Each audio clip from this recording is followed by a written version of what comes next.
Welcome. Today we are looking at the achievements of COMESA.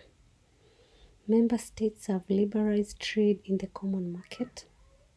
A unified computerized customs network is now being introduced across the region to ease trade.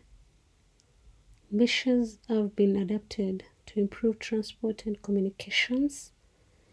Main highways and railways to link up member states are getting priority.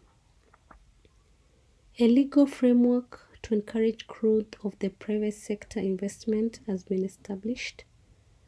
Harmonization of macroeconomic and monetary policy in the region has been accomplished. Members benefit from a wider, harmonized and more competitive market comprising 385 million people.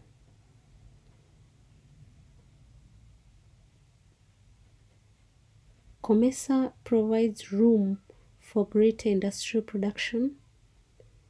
It provides member states with a large and varied agricultural market.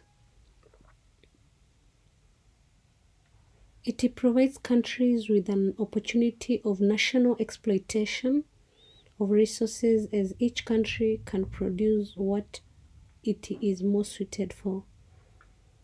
COMESA encourages good governance, accountability and respect for human rights. COMESA has generated employment for many people. Challenges facing COMESA.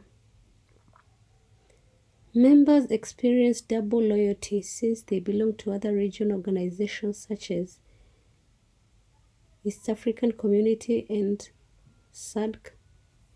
COMESA has to grapple with personality differences among the leaders. For example, Presidents Museveni of Uganda and al-Bashir of Sudan up to 2004.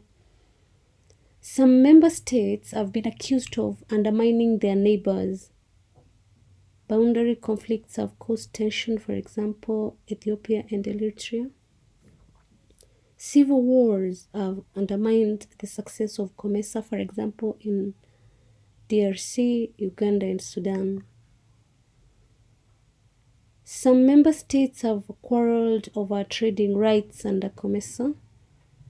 In 2003, Kenya and Egypt quarreled over duty-free cement exported to Kenya by Egypt, on which Kenya wanted duty charged. Some Western communities subsidize their farmers and therefore their goods pose unfair competition in the COMESA region. Poor transport between member states undermines trade. Some members of COMESA, for example, Tanzania and Namibia, have pulled out and joined the Southern African Development Community. Thanks a lot for subscribing and listening to me. God bless you.